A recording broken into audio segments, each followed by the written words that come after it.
Un conte chinois raconte que deux dragons similaires en apparence règnent dans notre esprit. Ils ont la même forme, la même couleur et la même puissance.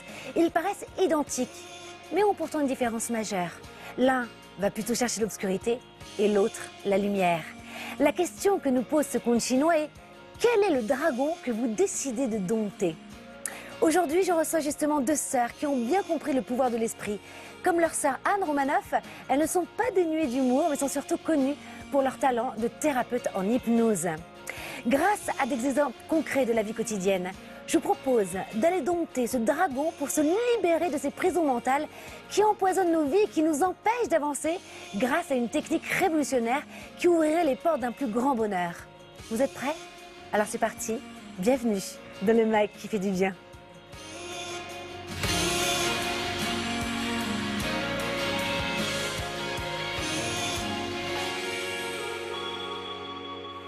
Catherine Romanoff, bienvenue. Nous sommes ravis de vous recevoir. Alors, vous êtes praticienne en hypnose et en PNL, également conférencière, journal d'une chercheuse en bonheur. C'est le titre de votre dernier ouvrage. Et finalement, vous nous permettez de se reconnecter à notre puissance intérieure et aussi ouvrir un chemin vers une plus grande abondance. Tout un programme. On en parle dans quelques instants. Merci d'être avec nous. Et bien sûr, François Pomès, que vous adorez, notre cher journaliste scientifique. Alors, aujourd'hui, vous avez amené plein de crayons de couleur. Des feutres, Karine. Ah, des feutres, parce que nous allons dessiner et interpréter notre dessin. Ce sera le scientitest. Donc ça veut dire qu'il faut qu'on prépare quoi? Une petite feuille, on va jouer ensemble? Une feuille blanche, des feutres, et vous allez pouvoir dessiner tout à l'heure. Avec les parents, les enfants, tout le monde? Les parents. Les parents surtout. Les parents. Bon, c'est pour le scientitest, c'est tout à l'heure. Mais en attendant, on passe au premier invité qui fait du bien. Et c'est vous, Catherine Romanoff.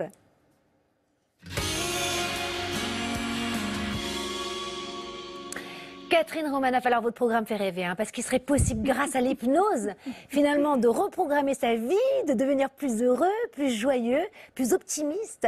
Mais avant cela, avant de vous écouter, François, on passe à la bulle qui fait du bien? Non, non, que dit la science au sujet de l'hypnose? Bon, je vais faire vos lancements maintenant. Et donc, j'ai passé en effet l'hypnose au crible de la science, parce que c'est vrai qu'on se pose des questions. Quand on est chez soi, on se dit, oui, c'est vrai, j'entends beaucoup parler de l'hypnose. Est-ce que ça marche? Est-ce que ça marche pas? Sur quoi ça marche? Sur quoi ça ne fonctionne pas? Je vais répondre à ces questions grâce aux très nombreuses études scientifiques. Mais avant, ce que j'appelle un petit retour mythologique. Vous savez qu'hypnose, chez les Grecs, et son pendant somnus, chez les Romains, c'était le dieu du sommeil, qui était souvent représenté avec son demi-frère Thanatos, le dieu de la mort. Ah, c'est pour ça que je le connais moins bien. Donc, hypnose vient du grec hypnose, qui veut dire sommeil. Et pour autant, l'hypnose, ce n'est pas du tout dormir, c'est entrer dans un état modifié de conscience et pas dans un état de somnolence. Alors, au XVIIIe siècle, siècle auquel on commence à débuter avec l'hypnose, on mélangeait hypnose et magnétisme. Ce n'est plus du tout le cas aujourd'hui. Et il y a régulièrement de nombreuses études scientifiques qui s'intéressent aux vertus de l'hypnose. Et je vais poser des questions auxquelles je vais répondre grâce à la science, et vous verrez comme ça, ce sera beaucoup plus pratique. Par exemple, est-ce que l'hypnose fonctionne contre la douleur? Oui, ça c'est prouvé. C'est même utilisé en milieu hospitalier, en pré- et post-opératoire.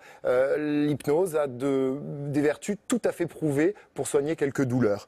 Est-ce que l'hypnose fonctionne contre la dépression? Là encore, oui. Sur des dépressions légères, l'hypnose peut rentrer dans la trousse à outils. Pour l'instant, la science n'a pas encore démontré que l'hypnose fonctionnait sur ce qu'on appelle la dépression post-partum, le baby blues, mais, on pourrait avoir des études intéressantes qui sortent prochainement à ce sujet. Est-ce que l'hypnose fonctionne contre l'anxiété? Là également, on a des études, oui, absolument, des études qui prouvent que l'hypnose fonctionne contre l'anxiété. Et dernier point, est-ce que l'hypnose fonctionne contre les troubles sexuels? Là encore, s'ils ne sont pas de cause organique, pas physiologique, mais plutôt cérébrale, l'hypnose a montré, et c'est prouvé scientifiquement, son utilité pour les soigner. Et l'animal dans tout ça? L'animal, oui. Parce que c'était l'hypnose sur l'animal que vous vouliez. Absolument, parce qu'il y a de nombreuses études qui sortent de plus en plus. On s'est rendu compte que l'hypnose était efficace chez l'homme. Est-ce qu'elle serait chez l'animal? Alors, dans les pays anglo-saxons, elle est utilisée. On parle notamment d'hypnose canine, qui fonctionne sur des animaux agressifs ou anxieux quand on va les piquer pour des vaccins, par exemple. En France, c'est encore timide, mais on pourrait avoir très prochainement des résultats prometteurs sur l'hypnose canine ou pourquoi pas féline. Merci François. Vous êtes complètement convaincu par l'hypnose. Hypnotisé. Non, vraiment convaincu. Vous en avez déjà fait? Oui, absolument. Ah, et ça marchait alors? Sur moi, oui. Journal d'une chercheuse en bonheur, c'est le titre de votre livre. Un sujet très concernant, hein, et qui nous concerne tous, puisque c'est sur le bonheur. Et d'ailleurs, je vais citer que, parce que Mathieu Ricard, quand même, le grand Mathieu Ricard, vous a offert un verbatim dans le livre, et il dit de vous, et je le cite, Catherine Romanoff dessine une carte qui sera précieuse à ceux qui vagabondent sur les chemins du bonheur. C'est classe quand même. Hein. Oui. Et j'entends certains déjà dire, hein, oh, encore un livre sur le bonheur. Que répondez-vous à ça ? Le bonheur, c'est quoi? En fait, le bonheur, c'est un état de complète satisfaction. Donc, tant que l'humanité tout entière n'est pas dans un état de complète satisfaction, il y aura toujours des personnes qui vont écrire des livres sur le bonheur. C'est un but que l'on poursuit tous, en fait. On veut tous connaître cet état de complète satisfaction. Alors, votre livre est basé sur votre expertise en hypnose. Vous énumérez justement toutes ces pensées qui nous maintiennent dans certains schémas de vie. Alors, j'ai repris dans votre livre certaines croyances, certaines pensées qui nous limitent dans notre vie. Mais avant de s'amuser ensemble avec vous, quelle est pour vous la philosophie de l'hypnose ? Alors moi, je considère que chaque personne, chaque être humain est un être merveilleux. On est tous complètement... Même François ? Oui, absolument. François aussi. Merci. Surtout. Et vous aussi, bien sûr. On est tous des êtres absolument merveilleux. Donc ça, c'est vraiment la base. Mais par-dessus, une fois qu'on est arrivé sur Terre, il nous arrivait toutes sortes de contrariétés, de frustrations, de drames, d'émotions qu'on n'a pas pu gérer. Et forcément, ça c'est notre merveille à l'intérieur de nous, c'est un peu obscurci par toutes ces couches d'événements, d'émotions, de drames. Et on n'a pas accès finalement à cette merveille. Donc moi, mon travail, ma philosophie de l'hypnose, c'est de reconnecter les gens à leur propre monde merveilleux, à leur propre merveille intérieure. Alors évidemment, pour ce faire, il faut beaucoup nettoyer, voilà, il faut beaucoup aller voir ce qui se passe. Et souvent, les gens viennent dans un état de grande souffrance. C'est-à-dire qu'ils souffrent, ils ont des comportements, ils ont des choses qui ne leur conviennent pas. Et la philosophie de l'hypnose explique que derrière chaque comportement, il y a une intention positive. Et ça, c'est vraiment quelque chose de subtil et quelque chose de très intelligent qu'on peut comprendre seulement avec des exemples. Donc ça me rappelle l'histoire d'une femme qui vient me consulter. Moi, je fais beaucoup d'hypnose pour maigrir. Et qui vient me consulter parce qu'en fait, quand elle rentre le soir... Oui, excusez-moi, je fais d'ailleurs une parenthèse. Vous posez des anneaux gastriques par hypnose, des faux anneaux gastriques. Et absolument, ça marche absolument. Par la suggestion. A priori. Oui, parce qu'une fois qu'on arrive à convaincre l'inconscient qu'il y a vraiment une vraie opération, il va réagir comme s'il y avait cette vraie opération. Bon, après, pour maigrir, il y a plein de méthodes différentes. Et je vais vous expliquer justement l'histoire de cette femme et vous allez comprendre qu'est-ce que ça veut dire l'intention positive, qui est vraiment pour moi la philosophie de l'hypnose. Alors, elle rentre le soir, elle quitte son travail et à chaque fois qu'elle rentre, 18h, c'est plus fort qu'elle, elle va dans la cuisine, elle se fait des tartines de pain beurre confiture. Et donc ça la fait beaucoup souffrir parce qu'en fait elle voudrait maigrir, mais en même temps elle ne peut pas s'empêcher de faire ce comportement. Donc elle a un espèce de conflit intérieur. En psychothérapie, on explique qu'on est composé de plusieurs parties. Or le bonheur c'est quoi? C'est quand on a un sentiment d'unification intérieure. Mais là quand il y a plusieurs parties qui se font la guerre, il y en a une qui veut manger des tartines, l'autre qui veut pas forcément. Il y a une dualité finalement. Et oui, il y a une espèce d'agitation terrible. Donc, elle arrive en cabinet d'hypnose et elle me dit « Enlevez-moi la partie qui me fait manger des tartines ». Et en fait, en hypnose, ce qu'on va faire, on va dialoguer avec l'inconscient. C'est-à-dire on va dialoguer avec ce qui n'est pas conscient. Consciemment, elle va arrêter de manger des tartines, mais inconsciemment, forcément, il se passe autre chose. Donc, on établit un dialogue avec l'inconscient et donc la personne fait remonter une histoire et tout d'un coup, elle se rend compte que quand elle était petite, elle avait une grand-mère qu'elle adorait, qui vivait avec ses parents. Et c'était sa grand-mère qui l'accueillait le soir et qui lui faisait ses tartines de beurre. Et d'accord, jusque-là, tout va bien. Et à ce moment-là, il s'est passé un drame. Alors c'est vraiment une histoire comme ça. Il s'est passé un drame, c'est que la grand-mère est tombée malade. Et donc, en rentrant, elle n'a pas eu ses tartines. Et ses parents disent, la grand-mère est malade, va lui dire bonjour, etc. Donc, elle y va une fois. Le lendemain, c'est pareil, la grand-mère est malade, va lui dire bonjour. Et en fait, elle n'a pas envie d'y aller. Donc, elle dit à ses parents, oui, oui, je vais y aller. Puis, dans le couloir, finalement, elle reste devant la porte parce que la grand-mère, elle sent pas très bon. Donc, elle veut pas y aller. Et finalement, elle dit à ses parents, bon, bah oui, j'y étais. Et la grand-mère meurt. Et donc, elle lui a jamais dit au revoir alors qu'elle l'adorait. Et pour la petite fille, ça fait un drame, un sentiment de culpabilité terrible. Et puis, elle adorait sa grand-mère, elle n'a pas pu lui dire au revoir. Et donc, finalement, arrivée à l'âge adulte, quand elle mange des tartines, qu'est-ce qui se passe? Ça lui permet d'être en contact avec sa grand-mère. Et en fait, la partie qui lui fait faire ça, c'est une partie qui veut la libérer de son problème. Donc elle lui fait manger des tartines pour quelque part être dans l'amour de sa grand-mère et en même temps elle lui parle de ce sentiment, de cette émotion terrible. C'est sa Madeleine de Proust. C'est beau. Effectivement, pour se reconnecter à sa ça. tartine de Proust. Sa tartine de Proust. Et alors en hypnose, eh ben, on va réparer tout ça, c'est-à-dire qu'on va pouvoir faire vivre une aventure, on va pouvoir faire vivre une expérience à la personne où elle va pouvoir aller voir sa grand-mère et lui dire au revoir et résoudre absolument tout son problème. Finir l'histoire. Et donc voilà. finalement, ce que vous êtes en train de nous dire, c'est qu'il suffirait de vivre ne serait-ce qu'une histoire, quelque chose qui nous aurait profondément, comme un stress post-traumatique finalement, quelque chose qui nous aurait blessés, et ça peut nous suivre toute notre vie. Et c'est comme ça qu'on forme des pensées qui nous empêchent d'avancer. Alors, en fait, oui, ça aboutit aux pensées qui nous empêchent d'avancer. Mais en fait, ce qui se passe, c'est quand on vit une émotion comme cette petite fille, quand elle a appris le décès de sa grand-mère, elle a vécu une très grande émotion, et cette émotion, elle est restée bloquée à l'intérieur. C'est-à-dire qu'elle est toujours vivante à l'intérieur, elle est comme encapsulée. Et donc, on se promène avec des capsules d'émotions, et on souffre de ces capsules d'émotions, en fait, qui sont là, qui sont emprisonnées, et qui peuvent se manifester par toutes sortes de symptômes. Donc, finalement, quand on va voir ce qui se passe, et l'hypnose permet de faire comme une frappe chirurgicale, c'est-à-dire d'aller voir directement là où ça se passe, on libère cette émotion et on arrange avec le support de l'inconscient, avec sa validation, quelque chose de très personnel pour la personne qui vient libérer de ses problèmes. Donc du coup, évidemment, ça change beaucoup de choses. Alors comment ça marche? Parce que donc je vais énumérer. Donc il y a plusieurs croyances. Il y en a une que j'ai repris parce que ça peut nous parler à un moment donné de notre vie, faire des interprétations à gogo, tirer des conclusions définitives ou encore tout ramener à soi. Qu'est-ce que cette attitude va engendrer dans ma vie et comment finalement basculer et transformer notre vie? Eh bien, en fait, effectivement, dans ce livre, je me base vraiment sur ma pratique en cabinet, c'est-à-dire que les gens, je repère que les gens, ils ont toujours les mêmes genres de schémas. En fait, ils sont malheureux, pour être malheureux, ils appliquent des bonnes recettes. Et j'ai vraiment essayé d'énumérer toutes les recettes. Les recettes du malheur. Les recettes du malheur. Ça, c'est vraiment la première partie du livre. On a bien fait de vous inviter, Catherine. Il y a des clés pour s'en sortir. Mais bien sûr, mais comme ça permet de repérer qu'est-ce qu'on est en train de faire. Important. Et donc, si on est malheureux, c'est qu'on applique au moins une de ces recettes du malheur, ou peut-être 2, ou peut-être 3, ou carrément peut-être 10. Donc, il y a peut-être plus de boulot pour ceux qui font carrément les 10. Et donc, effectivement, faire des interprétations à gogo, c'est un titre un peu comme ça rentre dedans. Mais c'est, par exemple, je sais pas, François, il va faire pendant que je parle, et du coup, je vais croire qu'il s'ennuie. Mais c'est mon interprétation. Et du coup, je vais dire, ouais, je suis ennuyeuse, c'est vrai, ce que je dis, c'est pas intéressant. Et puis, je vais me sentir toute voilà. Et donc, c'est parce que simplement, j'ai interprété. Voilà. Oui. Et donc, du coup, comment basculer? Parce que vous donnez quand même des clés pour s'en sortir. Oui. Alors, là, dans ce cas concret, je veux savoir ce que François fait avec son reniflement, et ben du coup, je vais poser la question. Comme ça, au moins, je vais savoir. Ah, donc c'est dialoguer, c'est installer, restaurer un dialogue. Et je vous répondrai non. C'est quand je regarde ma montre, par contre, que là, je m'ennuie un peu. Voilà. Je ne l'ai pas fait. Voilà. Alors, autre chose, vous dites qu'il y a aussi ces personnes qui s'asseyent sur leurs émotions. Oui. Alors effectivement, s'asseoir sur ses émotions, c'est un truc qu'il ne faut pas faire. Mais de temps en temps, on n'a pas le choix. Parce qu'au moment où on a l'émotion, on ne peut pas forcément l'exprimer. Alors je vais vous raconter une histoire un peu perso.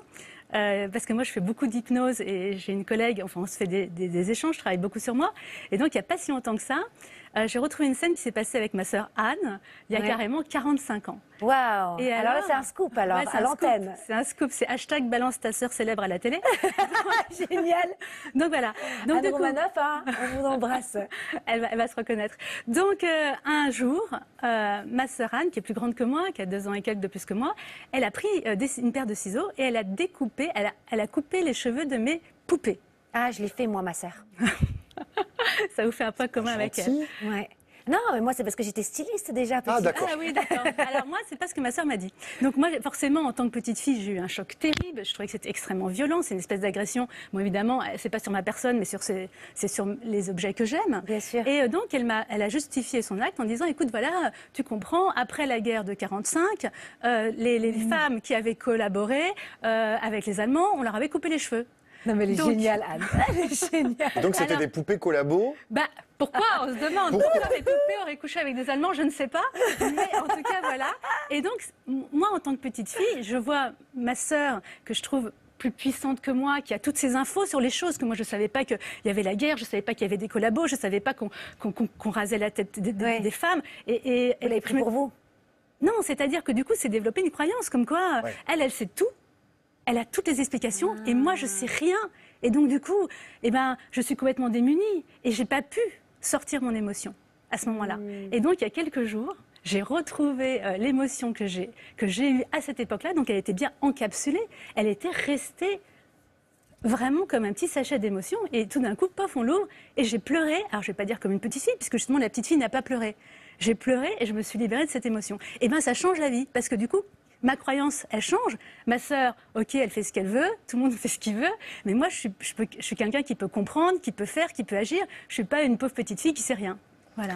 Formidable. Journal d'une chercheuse en bonheur, c'est le titre de votre livre, Catherine Romanoff.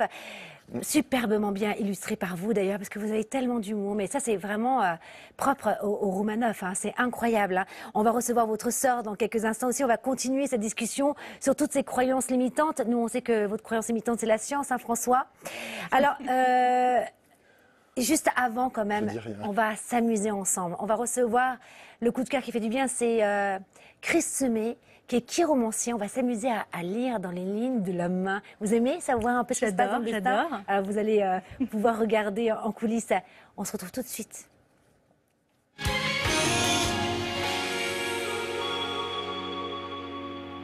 Chris Semet nous a rejoint sur le plateau. Bienvenue. Alors vous êtes, attention, la liste est longue, hein. Vous êtes médium, voyant, astrologue, mais également chiromancien. Et c'est pour ça que vous venez nous voir. Lire les lignes de la main. C'est le titre de votre livre, basé sur les techniques les plus anciennes de divination. Alors, nous aurions de multiples sillons qui parcourent nos mains et qui seraient autant d'informations permettant de lever une partie du voile du destin. Hein, c'est ça, alors. C'est exact. Qu'est-ce qu'on peut voir, Chris Semet? On peut voir plein de choses. En fait, ce qui est formidable dans les lignes de la main, c'est qu'elles racontent notre histoire. De notre enfance à notre fin de vie, presque.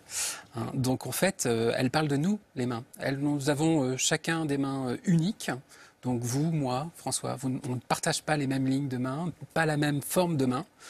Et donc, du coup, c'est notre propre histoire, en fait. C'est comment j'aime, comment je vis le travail, comment je pense, comment je réfléchis, comment je vis la famille, en fait. Toutes ces indications sont marquées dans nos mains. Et on peut voir aussi la personnalité. Tout à fait. De chaque personne. Alors d'ailleurs, j'ai sélectionné donc les 4 sortes de mains, de formes de mains qui existeraient. Je crois qu'on va les voir s'afficher à l'antenne les unes après les autres. Alors, est-ce que vous pouvez justement, donc cette main-là, est-ce que vous pouvez nous la décrire? Oui, tout à fait. Ça, c'est une main, c'est la main d'élément feu. Où on a une pomme plutôt allongée, des doigts assez courts en fait. Et ça, c'est une main qui est caractéristique de personnes plutôt intuitives, plutôt vives, plutôt passionnées en fait. Oui. Plutôt rapides, très pratique pas pratique dans le sens qui fuse, hein. voilà, mais en tout cas qui ont besoin de s'investir à fond dans leur vie, dans leur passion, dans leur loisir. Donc pour tous ceux qui nous regardent là, si vous regardez vos mains, si la paume est plus grande que les doigts finalement, ça voudrait dire que c'est la main de feu. Voilà, intuitive, et passionnée surtout. Ok, on passe à la deuxième. Alors, celle-ci. Alors, ça, c'est la main de terre. Elle est plutôt carrée, les doigts sont soit de même longueur que la paume, soit un peu plus courts. D'accord. Et ça, on est sur une personnalité qui est plutôt rationnelle, réfléchie, intellectuelle un petit peu. Oui. C'est les chercheurs, c'est les penseurs.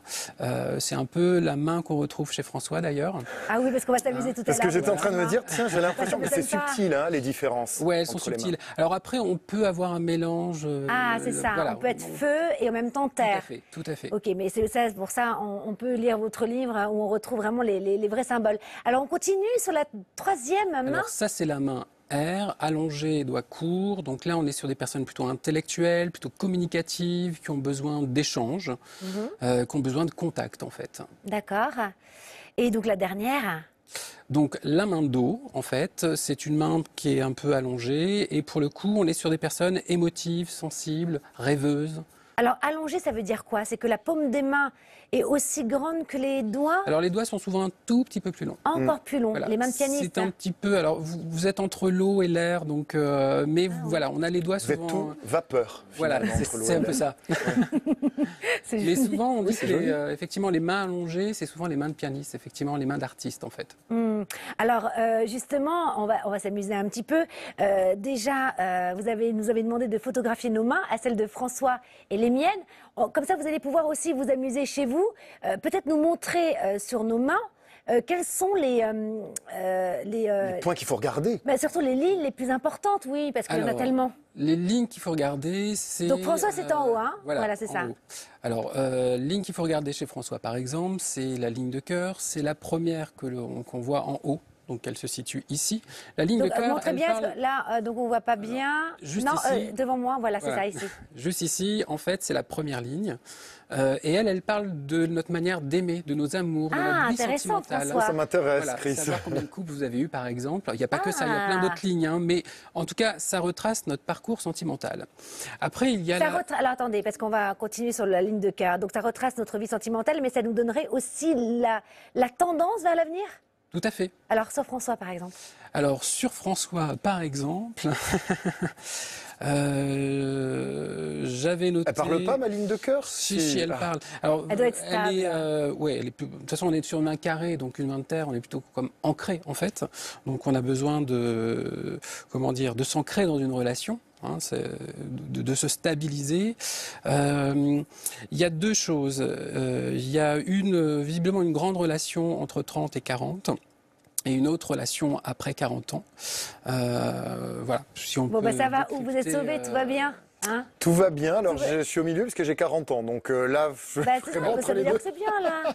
Et après, ce qui est intéressant de regarder aussi, c'est ce qu'on appelle les lignes de relation qui se situent ici ou ici. Voilà. Les lignes de relation, Voilà. donc Ça c'est... indique le nombre de relations sérieuses que vous aurez dans votre vie. Donc on regarde quoi? Les sillons, les traits Alors, ici? vous avez deux petits, À l'index, deux hein. ou trois petits sillons ici et ici, juste là, sur le côté. Et juste là. Sur Donc la là, colonne. en fait, ça nous donne le nombre de personnes qui auront compté dans notre vie. Voilà, les grandes relations, vraiment. J'ai combien de D'accord. sillons, Ça compte Chris? pas les flirts. J'en ai compté 3. Ok, bon, on va Trois continuer. grandes relations. Alors, donc, ce qui est intéressant, c'est par rapport à la ligne de main de François et la mienne, est-ce que vous voyez une totale différence? Ça, c'est quand même le scientifique de l'émission. C'est pas du tout On la va même. revoir les mains à l'antenne. C'est pas du tout la même. Là, on est pour vous, on est sur une main avec des doigts plutôt allongés. Donc, on est dans la communication, dans l'artistique. On est inspiré. Vous avez... moi, j'ai noté pour vous... alors, après 40 ans, si on parle de la ligne de cœur, pour le coup, l'amorce d'un cycle très important sur le plan sentimental. Donc, qui se tirait... Alors, il faut savoir que... Oui, donc c'est dans 20 ans, le quand même, temps, hein. C'est bientôt. il faut savoir que le temps sur la main, c'est 1 cm pour 10 ans. Ah, génial. Donc, en fait, on peut Vous voir pouvez les mesurer années. à peu près. À Mesurer. peu près à 1 an, 2 ans près. D'accord. Donc aux alentours de 40, 42, 43, 44, par là, hein, si on prend large, il y a une grande relation qui s'amorce pour vous. C'est sympa s'il existait quelqu'un là maintenant. Mais je plaisante. Alors, comment on peut voir justement si on va vivre longtemps? Parce qu'on parle souvent de la ligne de vie. Ah oui. Alors, ça, on veut la savoir, ligne de ça. vie- Oui, mais la ligne de vie, en fait, c'est pas du tout la ligne d'existence, en fait. D'accord. C'est la ligne sur laquelle vont être répertoriés les chocs que l'on va avoir dans la vie, les deuils, les maladies, les choses comme ça. Et en fait, la ligne de vie évoque comment on gère notre énergie.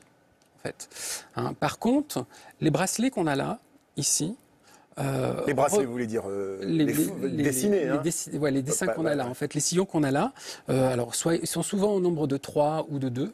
D'accord. Eux représentent notre temps de vie. Et on part du principe que, un bracelet représente 30 ans. D'accord, donc si on a Donc après, il suffit d'additionner. 4, donc Ça 4 marche fois pas, 30 ans. vous êtes fait avoir. Bah non, donc, 120 ans, ça fait. Alors après, et pourquoi pas, hein, avec C'est tous les possible. thérapeutes qu'on a sur le plateau qui nous disent qu'on peut activer notre pouvoir de guérison, C'est vrai. c'est possible. Après, il faut faire attention, il y a des lignes qui sont, des bracelets qui sont à moitié, donc il faut diviser par 2, donc ça fait 15 ans. C'est un calcul, là, pour le coup. D'accord. Alors qu'est-ce que vous voyez encore? On va remettre donc les mains de François et des miennes. Donc François, Alors, François, il a sa ligne. Alors, vous avez des lignes un petit peu particulières, dans le sens où la ligne du destin qui est au milieu, qui représente le travail, se mêle à votre ligne d'intuition qui est souvent sur le côté. Alors d'ailleurs, elle se coupe en deux, votre ligne de destin. Donc ça veut dire qu'au tout début de votre vie professionnelle, il y a dû avoir un choix. Peut-être entre 2 études, peut-être entre deux voies professionnelles, je ne sais pas. astronaute. Complètement, complètement. C'est vrai Oui, oui, ça c'est vrai. Et en fait, on sent qu'il y a beaucoup d'intuition. énormément d'intuition. Je me suis un petit peu posé la question d'ailleurs si vous n'aviez pas des petites perceptions de voyance éventuelles. Ah mais c'est fou parce que je lui dis souvent, pourtant c'est un grand cartésien, je lui dis souvent qu'il a beaucoup d'intuition. Vous ressentez bien les choses, François? Ah c'est fou, ouais, c'est écrit sur les lignes de la main. C'est ça. Ensuite, qu'est-ce qu'il y a d'autre? Il y a un truc qui est très caractéristique aussi, c'est ce que vous avez ce que l'on appelle le carré de l'enseignant, qui se situe. Alors ça, ce qui est intéressant, c'est que... C'est un carré qui est dessiné juste au niveau du mont de Jupiter, qui est en dessous de l'index en fait.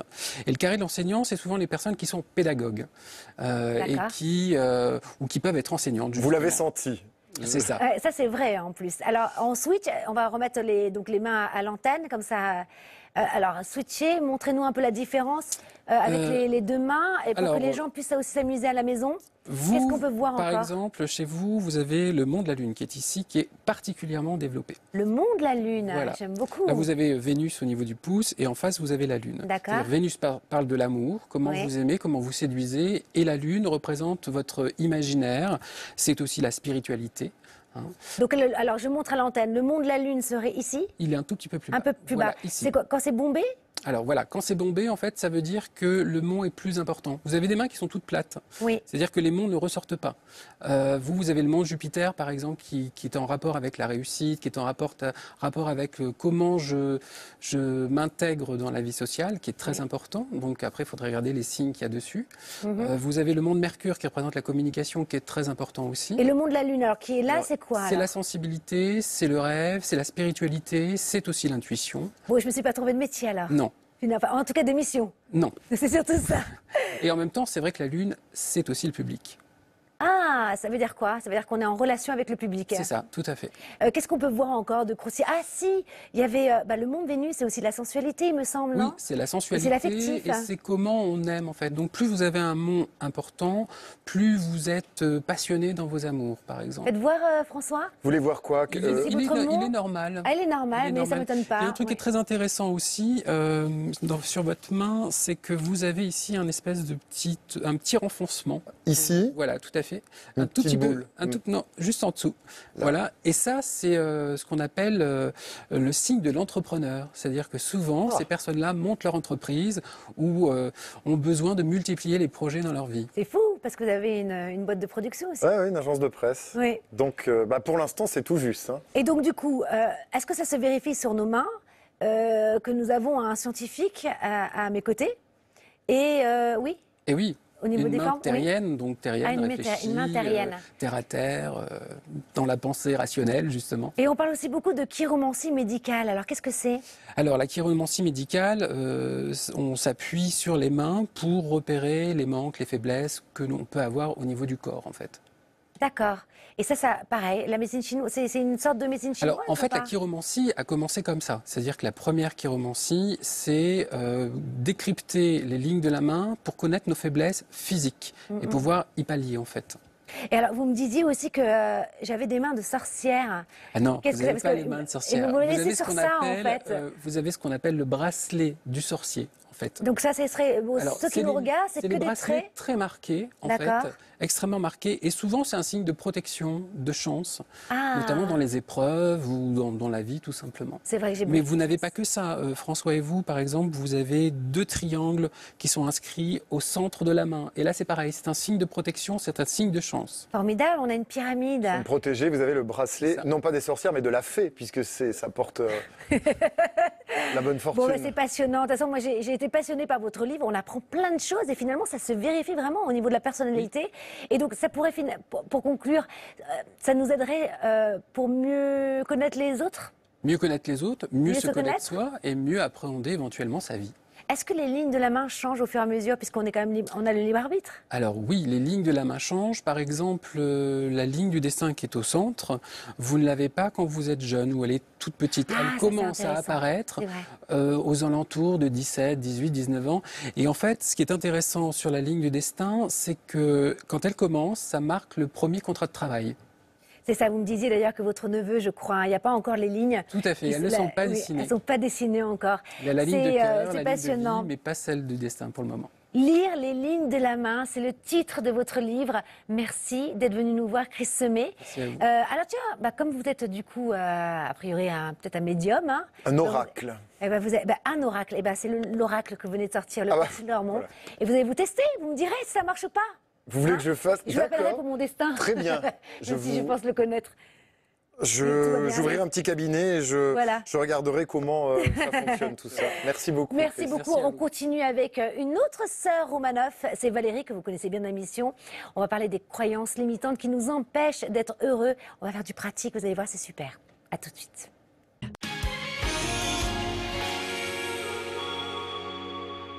Bienvenue, c'est la seconde partie du Maquis fait du bien. Nous a rejoint sur le plateau, comme promis, Valérie Romanoff, que nous connaissons bien. Bienvenue. Merci. Alors, vous êtes praticienne en hypnose, comme votre sœur qu'on nous a reçue sur le premier plateau. Aussi, donc, praticienne en hypnose et en PNL. À côté de ça, vous avez de nombreux ouvrages à succès derrière vous.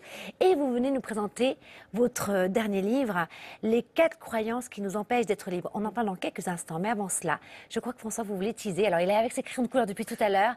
J'ai dû dessiner, moi, pendant la pause, ma maison. Mais c'est le scientitest tout à l'heure qui va vous permettre d'accéder à votre personnalité via un test projectif qui s'appelle le test Tree House Person, arbre, maison, personne. Génial. Et je vais vous demander, là, pendant le temps que vous avez devant vous, jusqu'au scientitest, de dessiner sur une feuille une maison, un arbre et un ou des personnages, comme celui que j'ai devant moi. Ce n'est pas moi qui l'ai fait, c'est un enfant, mais j'aurais pu faire exactement le même. On le dessine et on l'interprète tout à l'heure parce que dans ce test projectif, vous allez mettre beaucoup de vous-même. Super, alors moi j'ai fait un dessin, ça ressemble pas du tout à ça, hein. J'ai très honte, hein. Mais c'est pas grave, hein. Vous dites que c'est pour la personnalité et vous adorez ce jeu, on le fait tout à l'heure. Alors pour revenir à votre livre, Valérie Romanoff, les 4 croyances qui nous empêchent d'être libres, alors quand même préfacé par un grand monsieur, un des plus grands philosophes contemporains qu'on a reçu sur le plateau, François, c'est Frédéric Lenoir, et il dit de vous, je vais le citer quand même, hein. Il dit de vous... Que dit-il?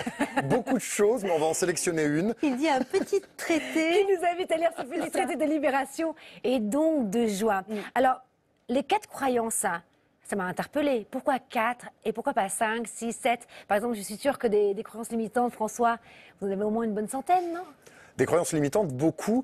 Par exemple, revenir au temps des pharaons. Oui, ça, on en parlera tout à l'heure, mais déjà... J'en ai d'autres, hein. C'est Alors, vrai? en fait, c'est les 4 principales. Il y en a en effet beaucoup, il y en a des milliers, tout le monde en a beaucoup. L'idée, c'était de regrouper dans 4 catégories principales qui regroupent toutes celles qu'on peut avoir. Donc, je me suis inspirée du travail de Robert Dills, qui en avait énuméré 3, qui étaient « Ce n'est pas possible »,« Je ne suis pas capable » et « Je ne le mérite pas », auquel j'ai ajouté « C'est de ma faute », parce que j'ai remarqué que la culpabilité était très présente partout dans notre société et chez beaucoup de tout le monde, je dirais. Donc, j'ai ajouté cette 4e croyance aux 4 principales qui nous permettent un petit peu d'y voir plus clair dans qu'est-ce qui nous empêche d'être libre, qu'est-ce qui nous bloque au quotidien. Alors, avant de revenir sur ces 4 croyances, comment naissent une incroyance, on pourrait dire, hein, une illusion, hein. C'est ça. C'est ça qui nous fait souffrir, finalement. Voilà, alors il y a des croyances positives aussi, c'est important de le rappeler, il n'y a pas que des croyances limitantes. Par exemple, moi j'ai la croyance positive qu'il est possible d'aider des gens à travers un livre.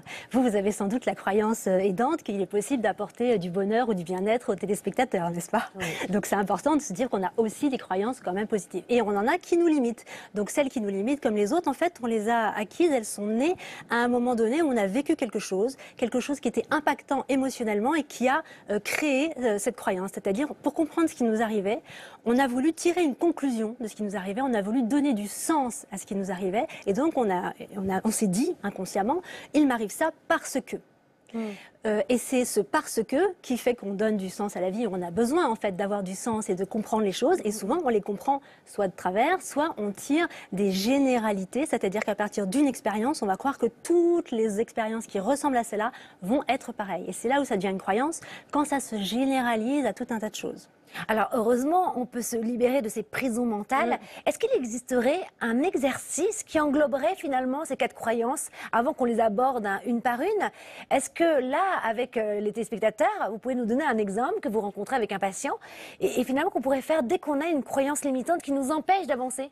Oui, alors en fait, la première chose à faire quand on a face à une croyance, c'est de la remettre en doute. Parce qu'en fait, on dit croyance, mais en fait, c'est une certitude qu'on a. Et on est persuadé que c'est vrai au plus profond de nous. Donc la première chose à faire pour s'en libérer, c'est de se demander si c'est vraiment vrai, si on ne peut pas un petit peu déstabiliser cette croyance en considérant qu'il peut y avoir autre chose qui peut être vrai et pas que cela. Donc la première chose à faire pour vraiment se libérer de ça, c'est de trouver des contre-exemples. Par exemple, si on pense, je ne sais pas, tous les hommes sont des menteurs, c'est quelque chose qu'on peut penser parce que justement on a eu une expérience douloureuse qui nous a confrontés à ce problème et on en a conclu que tous les hommes de tout l'univers entier étaient comme ça, donc c'est ce qu'on appelle une généralisation. Et bien pour commencer à se dire peut-être que c'est pas vrai, on va trouver des contre-exemples, on va chercher, on va dire est-ce que je connais pas des hommes qui ne sont pas des menteurs? Est-ce que je ne connais pas des femmes qui sont des menteuses? Est-ce que finalement le rapport entre mentir et être un homme ou être une femme, est-ce que c'est vraiment quelque chose d'hyper fiable? Et en se posant cette question-là, déjà, ça va remettre en cause notre croyance et on va pouvoir commencer à s'en libérer. Alors, ce livre, c'est une vraie mine d'or, hein, puisque dedans on retrouve des exercices pratiques, même des QR codes pour avoir une séance d'hypnose gratuite avec votre voix, le son de votre voix. Il y a aussi donc des séances d'hypnose guidées à travers donc les écrits. Finalement, vous avez fait un livre pour qu'on devienne complètement autonome. C'est ça. Vous allez faire tous les patients, là. C'est exactement ça l'idée, c'est-à-dire que souvent les croyances, c'est quand même quelque chose qui est assez profondément ancré. Donc, il y a des exercices, en effet, pratiques, avec des questions à remplir, des choses assez simples à faire. Mais j'ai voulu ajouter ces séances d'hypnose, en fait, il y en a 6, pour permettre justement aux gens de faire ce travail un peu plus en profondeur et d'avoir accès à ces mécanismes inconscients et d'avoir accès aux ressources qui sont en chacun de nous pour pouvoir justement s'en libérer un peu plus facilement et un peu plus profondément. Donc, oui, vraiment, l'idée, c'est que ce livre peut rendre les gens autonomes dans leur transformation. Vous partez sur une île déserte et vous nous donnez toutes vos clés. Mais C'est ça. non, mais Pratique. ce qui est très intéressant, c'est que tout à l'heure, lorsqu'on parlait des croyances limitantes, vous avez parlé d'une de vos croyances limitantes. Alors, et c'est intéressant parce que vous vouliez redites votre croyance. Par exemple, vivre au temps des pharaons pour voir Et ça, c'est exactement impossible, comme vous Valérie. vivez. Alors, comment faire? Alors, est-ce que c'est une croyance limitante? C'est-à-dire, la croyance, ce serait dire ce n'est pas possible de vivre au temps des pharaons? Ce n'est pas possible de repartir concret. 3500 ans en arrière. Alors, il y a des choses qui sont, 4000. il y a des choses qui sont pas possibles. Dans le ce n'est pas possible, évidemment, il y a des choses qui sont pas possibles. Donc ça, c'est pas des croyances, en fait. Aller dans l'espace, tiens, voilà une croyance limitante. Alors, qu'est-ce que vous feriez pas possible. Il vient vous voir, c'est votre patient. Oui. Qu'est-ce que vous faites à François? Alors, aller dans l'espace n'est pas possible. C'est ça votre croyance? Ou c'est pas possible pour vous? Ce serait quoi? C'est pas possible d'aller dans l'espace, là, pour tout un chacun, et donc pour moi. D'accord. Donc la première question à se poser, c'est est-ce que je suis sûre que c'est vrai? Est-ce que je suis absolument sûre que dans ma vie, à un moment donné ou à un autre, ça ne va pas être possible? Est-ce que je suis absolument sûre de ça? Est-ce que j'en suis certain? Et à moins... Répondez. Non, on est certain de rien. On peut partir. Aujourd'hui, il y a des voyages, mais par exemple, aller sur Mars, je ne sais pas. Je pense que ce n'est pas possible. Alors, avant qu'on aille sur la Pour Lune, tout un chacun. tout le monde disait c'est impossible d'aller sur la Lune. C'est quelque chose qui, on disait, on va attraper la Lune. Ça faisait partie des expressions qui faisaient que c'était impossible. Et puis, c'est devenu possible. Donc, il y a des choses qui sont impossibles aujourd'hui qui peuvent devenir possibles demain. Donc, à moins d'être voyant ou médium ou comme Chris tout à l'heure, on Ou ne à peut moins pas. d'être spationaute. Mais même, parce qu'il y a aussi des choses que les scientifiques n'ont absolument pas prévues et qui sont arrivées. Donc, on ne peut pas prévoir l'avenir, on ne peut pas être sûr et certain que c'est vrai. Donc ça, c'est la première question. La deuxième, c'est comment est-ce que je me sens si j'ai cette croyance? Si vous pensez que voilà, vous ne pourrez jamais aller dans l'espace, comment est-ce que vous vous sentez? Bien, ça ne m'empêche pas de dormir. Mais c'est quelque chose de désagréable ou pas? Non, mais Une c'est un... frustration un peu quand même. Oh non, c'est un Même petit pas. rêve que j'aimerais voir se réaliser. Alors à ce moment-là, c'est pas une croyance limitante, parce qu'une croyance limitante, c'est quelque chose de désagréable, c'est quelque chose qui nous intéressant. cause préjudice, c'est quelque chose qui nous empêche de nous sentir vraiment bien. Donc si ça vous empêche pas de vous sentir bien, vous n'avez pas besoin de la changer. D'accord. On ne change que ce qui est néfaste pour nous. Si c'est Quelle pas est la néfaste, on ne croyance change pas. limitante que vous rencontrez le plus lorsque les patients viennent vous voir? Je dirais que la plus importante, c'est je ne le mérite pas. Je ne mérite pas d'être heureux, je ne mérite pas. Alors, qu'est-ce que d'avoir, vous dites pour tous ceux qui nous regardent et qui pourraient se poser ce genre de questions? Comment les aider là ce matin pour qu'ils passent un bon dimanche? Ça peut être de simplement se poser la question qu'est-ce qui fait que je ne mérite pas ça? Pourquoi quelqu'un d'autre le mériterait et pas moi? Parce que dans la notion de mérite, il y a quelque chose de très enfantin en fait. C'est tu n'as pas été sage, alors tu ne mérites pas de récompense. Donc on voit que c'est hérité à ce moment-là de l'enfance, d'une expérience qu'on a eue dans l'enfance, où on a conclu qu'en effet, on ne méritait pas soit d'être aimé, soit d'avoir tel objet ou telle récompense, et on en a conclu qu'on ne méritait pas en général dans la vie quelque chose. Donc on peut se poser la question, sur quoi ça se base? D'où me vient cette idée que je ne le mérite pas? Et pourquoi je ne le mériterais pas? Et si je le méritais, qu'est-ce que ça changerait dans ma vie? Et qu'est-ce que ça m'ouvrirait comme perspective? Et rien que le fait de se poser ces questions, ça permet au cerveau déjà de créer des liens, de créer des chemins, de créer des routes différentes, d'ouvrir nos possibilités, parce que c'est quand même ça l'idée, de se donner du choix et de se dire, et si c'était différent, comment ce serait? Est-ce que ce serait mieux pour moi? Est-ce que j'ai le droit de mériter ça? Et si j'ai pas le droit, qui me l'a enlevé? Et de quel droit on m'a enlevé ce droit finalement? Cette personne qui m'a enlevé le droit d'être moi, d'où elle a ce droit, elle, de me l'enlever. Vos exercices pratiques que l'on retrouve dans votre livre pour devenir vraiment autonome finalement et se soulager soi-même, est-ce qu'il faut le faire plusieurs fois, réitérer ces exercices? Ou on le lit, on le fait, on coche? Comment ça se passe? Alors ça aussi, c'est une question de croyance, puisqu'il y a des gens qui pensent que changer vite est impossible. Et il y a des gens qui pensent que le changement demande de souffrir, demande des allées et des retours. Et il y a des gens qui pensent que non, quand ils arrivent dans mon cabinet, ils ont envie de changer, ils vont changer et ça va forcément aller vite. Et donc, selon ce qu'on croit, selon la croyance qui est la nôtre, on va générer un changement plus ou moins rapide. Donc, je me rappelle comme ça d'une personne qui est venue et qui voulait arrêter de fumer. Elle fumait depuis 40 ans et elle pensait que c'était pas possible d'arrêter comme ça. Elle sort de mon cabinet, elle a plus envie de fumer. Et ça lui fait tellement bizarre, elle se sent tellement dérangée par ce changement brutal que vraiment c'est pas possible, elle ne peut pas rester comme ça et elle se force à fumer. Elle tousse, ça lui fait mal et tout, mais elle se dit non, c'est pas possible. Donc elle se remet à fumer. Et puis 3 semaines après, elle revient me voir, elle me dit c'est bon, cette fois je suis prête à arrêter. Et en fait, le fait d'avoir vécu ce changement très rapide, ça lui a permis de se rendre compte que c'était possible. Et donc ça a fait changer sa croyance. Et maintenant, elle a acquis la croyance qu'en effet c'est possible de changer vite. Et donc elle a pu changer vite et elle a pu arrêter de fumer.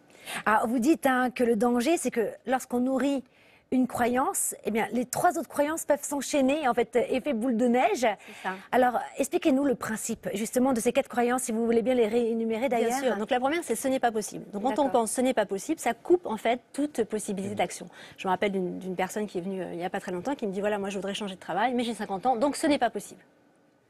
Donc quand on dit ça, on ferme en fait toutes les portes, toutes les possibilités. Et on se demande, à ce moment-là, on peut se demander qu'est-ce qui dit que c'est pas possible, en quoi ce serait pas possible, et si c'était possible, etc. La deuxième croyance, c'est je n'en suis pas capable. Donc ça veut dire c'est possible, mais moi, je ne suis pas capable d'y arriver. Et la troisième, c'est possible, j'en suis capable, mais je ne le mérite pas. Donc c'est encore un petit peu plus loin. On se la gèle quand même, hein. C'est fou. Hein. Exactement. Et donc tout ça, c'est lié à la culpabilité, parce que si je ne le mérite pas, c'est que c'est de ma faute. Que je suis quelqu'un de pas bien, ou j'ai fait quelque chose de mal, ou je n'y ai pas droit, et tout ça c'est ma faute. Donc ça s'imbrique en fait comme ça. Et je me rappelle l'histoire d'une personne qui était venue me voir qui se disait accro au sucre. Et donc elle me disait voilà, je voudrais que vous m'enleviez ça, que vous me reprogrammiez le cerveau et tout. Mais ça ne marche pas comme ça, en fait ça ne fonctionne pas comme ça. Et donc c'est très simple. Et elle s'est rendue compte qu'en fait, pour elle, manger, ça voulait dire être gentille. Parce que sa mère lui préparait des repas, elle disait je t'ai préparé ça, donc tu manges, mange pour me faire plaisir. Ah là là, donc, c'est dur, si ça. elle ne mange pas, ça veut dire qu'elle fait du mal à sa mère, ça veut dire qu'elle est méchante, ça veut dire qu'elle va pas être aimée, et en plus c'est de sa faute. Effet boule de neige. Effet boule de neige. Et donc elle s'est posé la question, est-ce que vraiment tous les gens qui mangent sont gentils? Est-ce que vraiment tous les gens qui ne mangent pas sont méchants? Est-ce que le fait de manger et d'être gentil, ou de manger et d'être aimé, est vraiment quelque chose qui est lié? Il y a des gens qui mangent énormément et qui ne sont pas plus aimés que d'autres. Donc en fin de compte, ce lien qu'elle a fait, souvent une croyance c'est ça, c'est un lien qu'on fait entre 2 choses qui n'ont rien à voir. Et on met le signe égal. Je mange, donc je suis gentille. Et donc elle s'est rendue compte que c'était pas du tout parce qu'elle était accro au sucre, c'était simplement parce qu'elle avait cette croyance-là et que donc c'était impossible pour elle de ne pas finir son assiette. Elle n'était pas capable de ne pas terminer son gâteau parce qu'elle ne le méritait pas, elle ne méritait pas d'écouter ses besoins avant ceux des autres et de toute façon c'était de sa faute. C'est passionnant de vous écouter, hein. Comme votre livre d'ailleurs que j'ai lu, les 4 croyances qui nous empêchent d'être libres pour devenir autonomes et se libérer pour continuer cette année 2020 hein, sous les meilleurs auspices. Hein. Exactement. Merci Valérie Romanoff, vous restez avec nous. C'est le moment de jouer. Oh là là, mais vous êtes impatient, mais ça se voit, il est très que je frétille sûrement. Ouais, là avec ses crayons de couleur, on y va, on va tous jouer ensemble. Les feutres, c'est le senti-test qui fait du bien.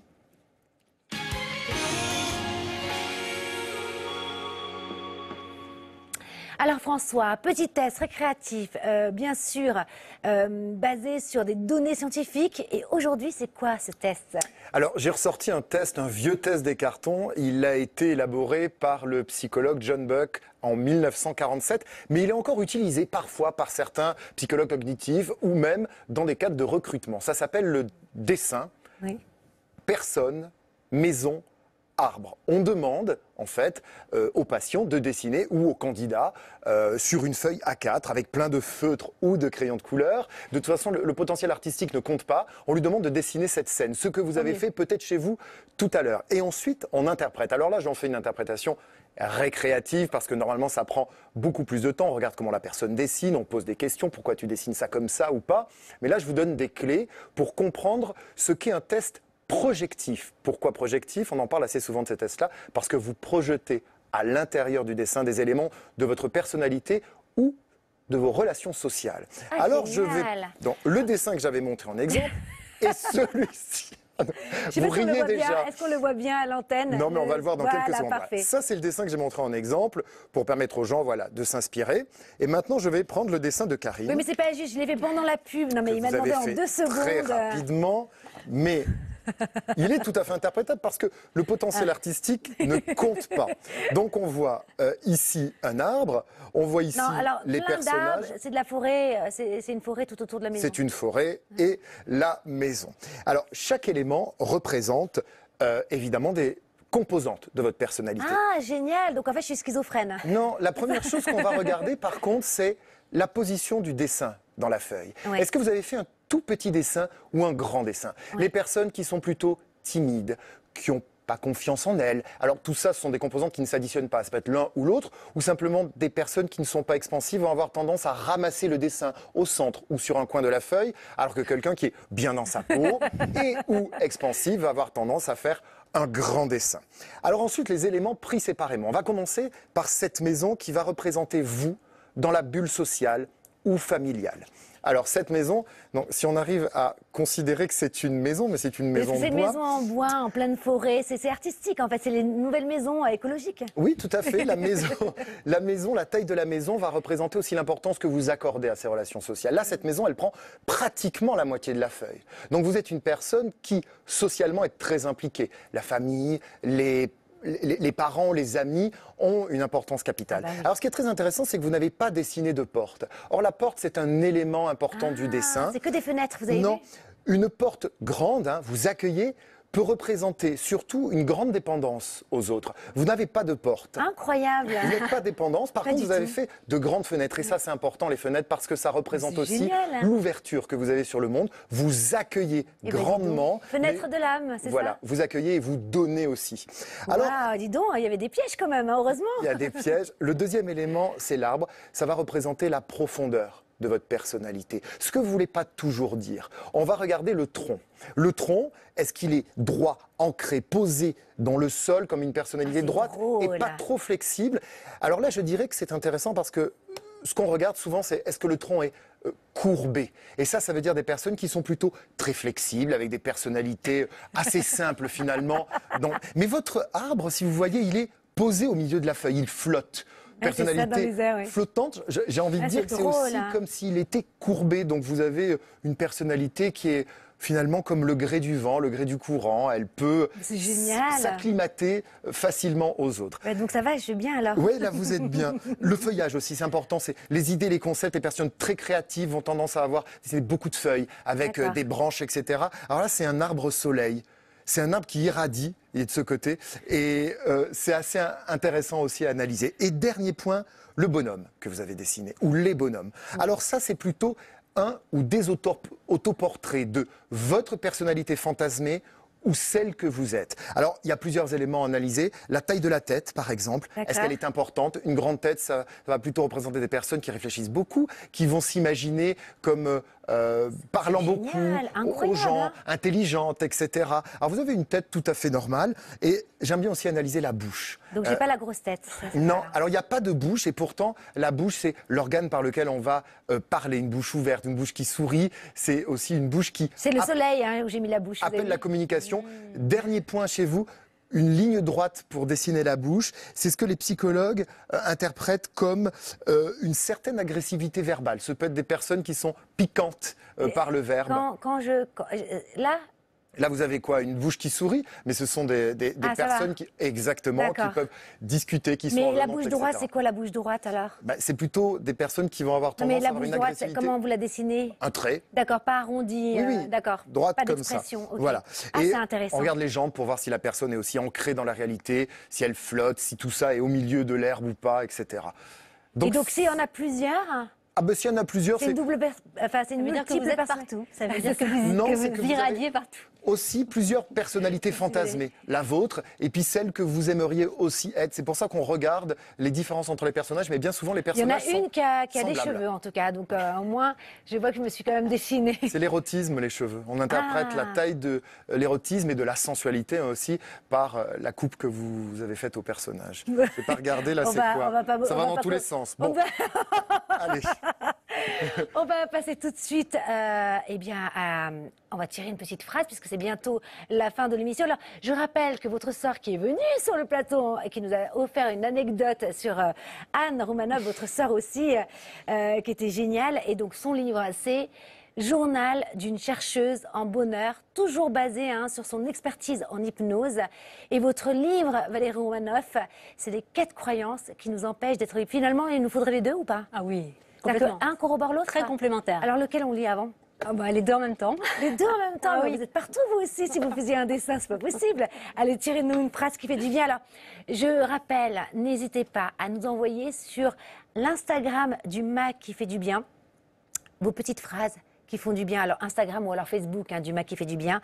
On les prend et on les met dans la petite boîte. Dans la boîte de Pandore. Voilà, la petite boîte de Pandore. Et comme il n'y a jamais de hasard, on le dit toujours dans l'émission. Vous me signerez votre dessin parce que vous êtes peut-être un Picasso ou un Dali qui s'ignore. et Écoutez, dans quelques années, ça vaudra cher. je vais le signer. Croyez en vos rêves et ils se réaliseront peut-être. Croyez en vous et ils se réaliseront sûrement. Martin Luther King. Non mais c'est incroyable Valérie, ça vous correspond, mais Bah, la croyance, par rapport à c'est la le croyance. pouvoir de la croyance sur nos vies et Mais c'est sur nous. fou, hein. Ces phrases, on dirait qu'elles sont magiques un peu. Allez François, je sais que vous aimez ça. Allez, une phrase magique. Ouais, elle est longue. Sois reconnaissant envers les gens qui te rendent heureux. Ils sont les jardiniers qui font fleurir ton âme. Proust. Bon, Ah, c'est c'est bien beau. tombé aussi. hein. Allez, j'en prends une, il reste quelques secondes. Allez, j'y vais au hasard. La joie est pareille à un fleuve, rien n'arrête son cours. Henri Miller. Ah, j'adore. Deuxième fois que je tire la joie. hein. C'est vrai. Merci à tous. À la Merci. semaine prochaine. Faites-vous du bien. On vous aime.